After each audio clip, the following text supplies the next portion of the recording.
साल पुरानी लगभग महाराज जी यहाँ रहते थे और उन्होंने भी यहाँ रह करके ठाकुर जी के दर्शन किए। ऐसे महापुरुषों के आपने वहाँ दर्शन किए जो आज हमारे बीच में नहीं है, लेकिन पत्ते में, डाली में, शाखा में ठाकुर जी के किसी भी रूप में आज भी यहाँ विद्यमान है। कहाँ है? हमारी आंखें शायद नहीं देख पाती। और लास्ट में आपने क्या देखा? हनुमान जी का दर्शन। इस तरह से अभी 5 मंदिर आप लोगों ने दर्शन किए और वहाँ से चल करके हम लोग यहाँ पहुँच गए। अब ईमानदारी से आप एक बात बताइए, आप चल करके वहाँ से यहाँ तक आए हैं तो अब एक प्रश्न खड़ा होता है, जब चल करके आए तो आपके पैरों के निशान मिट्टी में कहीं न कहीं बने होंगे कि नहीं? प्रैक्टिकली पूछूंगा मैं आपसे, बने हैं कि नहीं? अब आप में से कितने लोग हैं जो उठ करके बता दें कि ये वाले निशान मेरे पाँव के हैं? कोई बता सकता है? नहीं बता सकते, मैं भी नहीं बता सकता। इसका अर्थ मालूम है मैं क्यों कह रहा हूँ? आपको ये पूछ रहा हूँ क्योंकि यहाँ मिट्टी में आप देख रहे हैं ना, भक्त लोग लोट पोट कर रहे हैं। मैंने गाड़ी में भी बोला था ये शब्द, ये उसका कारण है। क्योंकि जो 5, 7, 10 मिनट पहले आप लोग जो काम करके आए हैं उसको खुद नहीं ढूंढ सकते, तो आप सोचिएगा कि 5000 साल से ज्यादा समय हो गया। 5247 साल पहले भगवान का जन्म हुआ था। इतने समय पहले जब भगवान जब वो जन्म लेकर के यहाँ लीला की, खेले कूदे, उनके पांव चरण कहाँ कहाँ इस भूमि पर रहे होंगे, ये कौन बताएगा? कोई संभव बात नहीं, असंभव बात है। इसलिए भक्तों ने एक फॉर्मूला निकाला कि हमारे को भगवान ने इतना बड़ा शरीर दिया है, हम पूरे शरीर का उपयोग करेंगे और ये चांस ज्यादा हो जाएगा कि कहीं ना कहीं ठाकुर जी के चरण की रज मेरे को लगेगी, मेरा कल्याण होगा। और कल्याण भी कैसा? आप सुनिएगा ध्यान से। अब इस भूमि की 2 बातें आपको बतानी है, बस इतना ही काम है मेरा। आप लोग जिस जगह पर बैठे हैं या मिट्टी में लोट-पोट करने के मेन तो 2 ही कारण है। पहला तो ये है जो वैज्ञानिक दृष्टिकोण से यह लोट-पोट करते हैं। क्यों? क्योंकि हम लोग इतना जगह कवर करेंगे, विज्ञान कहता है, तो चांस ज्यादा हो जाएंगे चरण रज मिलने का। अब अध्यात्म में आ जाइएगा, जल्दी जल्दी से मैं बोलता हूँ। भगवान का जन्म कहाँ पर हुआ? बच्चों बताओ जरा। मथुरा में। अभी हम लोग वहीं से आए, लेकिन उनके पिता वसुदेव जी यही गोकुल में लेकर के आए थे। उनके बड़े भाई बलदेव जी यही पैदा हुए। दोनों भाई धीरे धीरे बड़े हुए हैं। एक दिन भगवान की इच्छा हुई कि अपने माता पिता से कुछ प्रश्न किया जाए, तो उन्होंने एक ही प्रश्न किया था कि हमें अपने ऋण से मुक्ति कैसे दोगे?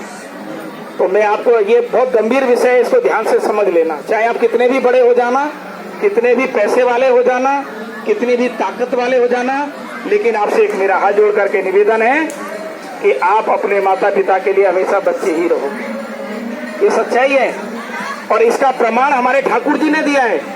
भगवान ने कहा अपने ऋण से मुक्ति कैसे दोगे? और मैं आपको सबको बता दूं, ये छोटे बच्चे से लेकर के बड़ा हर व्यक्ति 3 ऋणों को लेकर के जी रहा है। और जब तक ये ऋण पूरे नहीं कर दोगे आप, आपका कभी भला नहीं हो सकता, कभी कल्याण नहीं हो सकता। इसको ध्यान रखिएगा। नंबर 1, आपके ऊपर में सबसे पहला ऋण आपकी माँ का है। अगर जो व्यक्ति, जो बच्चा, दूसरा ऋण उसके पिता का भी है। जो व्यक्ति, जो बच्चा दुनिया के कितने भी तीर्थ कर ले, लेकिन अपने माता पिता को कष्ट देगा, उसको कोई तीर्थ करना जरूरी नहीं, कोई उसको जो है लाभ मिलने वाला नहीं। हमेशा याद रखिए। सामर्थ्यवान होते हुए जिनके माता पिता वृद्ध आश्रम में रहते हों, वो नोट कर लेना कि वो कभी जीवन में सुखी नहीं रहेंगे। स्पेशल मैं कह रहा हूँ, शायद आपको किसी को बुरा लग सकता है, लेकिन मैं बड़ा कड़वा बोलता हूँ, सच्चाई है। लेकिन और कड़वी सच्चाई लगती है साहब, सच्चाई यही है। तो आपसे पहला मेरा हाथ जोड़ करके निवेदन है, इस यात्रा से कुछ लेकर के जाना है तो ये जानकारी लेकर के जाओ कि यदि हमारे किसी कार्य से, हमारे किसी बुजुर्ग की, अपने बड़े की, माता की, पिता की कहीं पर भी सम्मान का, कहीं पर भी सौदा होता है, वो काम न करें। उनका प्यार, उनका सम्मान आप बना करके रखिएगा। और बुजुर्ग लोग कुछ नहीं मांगेंगे आपसे। एक चीज ध्यान रखिएगा, आप कितने भी थके हारे आए, 5 मिनट उनके पास बैठ करके उनसे मीठी 4 बातें करिएगा, उनका जीवन धन्य होगा। ध्यान रखिएगा। और कुछ नहीं चाहिए उनको आप लोगों से, प्रेम चाहिए, सम्मान चाहिए, कुछ दौलत नहीं चाहिए। उनके लिए सबसे बड़ी दौलत यही होती है।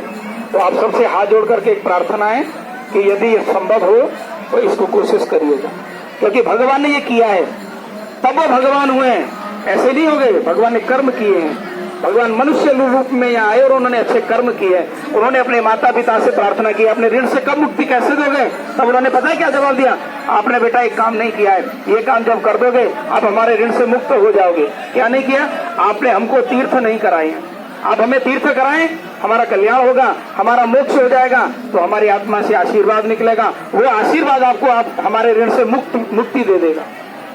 भगवान ने कहा ये तो छोटा सा काम है, अभी करा देंगे, कल करा देंगे। बोले कल कैसे करा दोगे?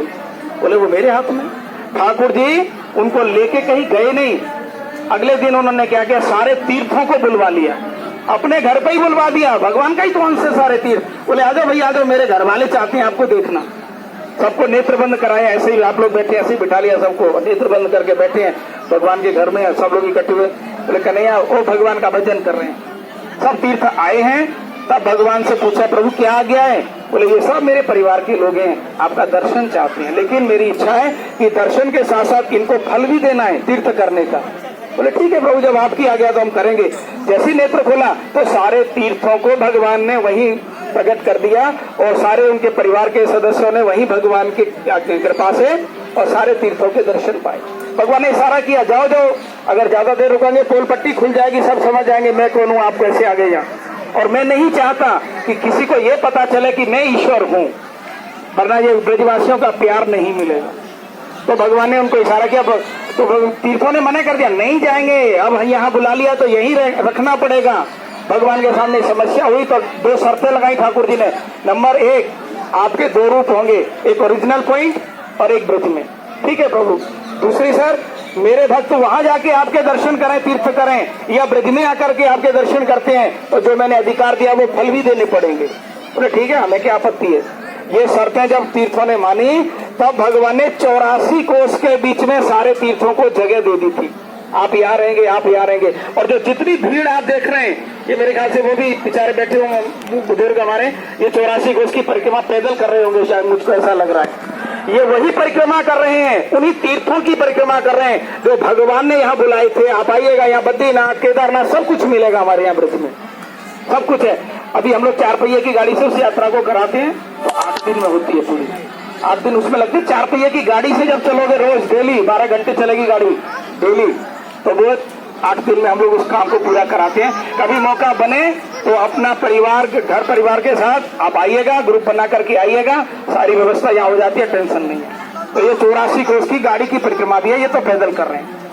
तो आप लोगों को बता दें वही परिक्रमा का विधान बना। भगवान ने कहा कि जो प्राणी तीर्थों में जाएंगे अच्छा, जो नहीं जाएंगे तो ब्रज में आए और ब्रज की यात्रा करें, मैं उनको सारे तीर्थों के फल दूंगा, दर्शन करने मात्र से मिलेंगे। लेकिन भगवान के माता पिता ने कहा कि ये तो संभव है, बड़ा मुश्किल है, गृहस्थी लोग जैसे कलयुग आएगा तो कहां से इतना टाइम निकालेंगे। पहले 40 दिन की यात्रा थी, पैदल आराम आराम से लोग करते थे। तो भगवान ने कहा कि आप क्या चाहते हो, इसका शॉर्टकट कुछ करो। तो भगवान ने कहा 1 रात का समय तो इसका उपाय कर देते हैं। तब भगवान ने विश्वकर्मा को ऑर्डर दे करके अपने घर में 84 खंभों की स्थापना कराई, जो मैंने गाड़ी में आपको जानकारी दी थी। और कहा है जो दुनिया में नहीं जाए, ब्रज में भी नहीं जाए, तो मेरे घर तो आए, कम से कम मेरे घर आकर के तीर्थ करें भाव पूर्वक श्रद्धा से, और उन खम्भों की भी परिक्रमा करेंगे तो मैं उनको भी वो फल दे सकता हूँ। ऐसा इस भूमि को भगवान ने वरदान दिया है। लेकिन मेरा सवाल ये नहीं था, मेरा सवाल था यहाँ मिट्टी में लौटती क्यों है। अब वो पॉइंट यहाँ आएगा, इसलिए आपको इतनी बात बोलनी पड़ी ताकि आपको कोई मिसिंग ना हो कोई भी बात समझने में। तब यहाँ से प्रश्न खड़ा हुआ, ग्वाल वाला ने कहा ठाकुर जी से कि अरे कन्हैया, अपने माता पिता को तो तीर्थ में नहीं ले गया, हमें कुछ देखने को नहीं मिला आज तक, हम यही गाँव में पड़े रहते हैं। बोले क्या चाहते हो? बोले हम तीर्थों में चलना चाहते हैं। बोले ठीक है, कल सुबह ले चलेंगे, लेकिन एक शर्त है। क्या? कि पहले मेरे साथ गांव की परिक्रमा करनी पड़ेगी। तो यहाँ जब गांव की परिक्रमा रात्रि में कर रहे थे ठाकुर जी के साथ ग्वाल मंडली, तो इस पवित्र मिट्टी में एक काले रंग के घोड़े को लोटपोट करते हुए देखा सबने घेर लिया चारों तरफ से। भाई ये कौन है, ये नया जीव हमारे गाँव में कहाँ से आया? तो उसने क्या किया, देखते ही देखते अपना रूप बदल दिया, राजा की वेशभूषा में प्रकट हुआ, भगवान को प्रणाम किया। सबने पूछा महाराज आप कहाँ के राजा हैं, और अभी आपका रूप दूसरा था, इसके पीछे का कारण? अब वो कारण यदि आपके पल्ले पड़ गया तो ये भी समझ में आ जाएगा कि यहाँ आना कितना आपके लिए लाभदायक हो सकता है। उसने कहा, अपना परिचय दिया, मैं प्रयागराज हूँ।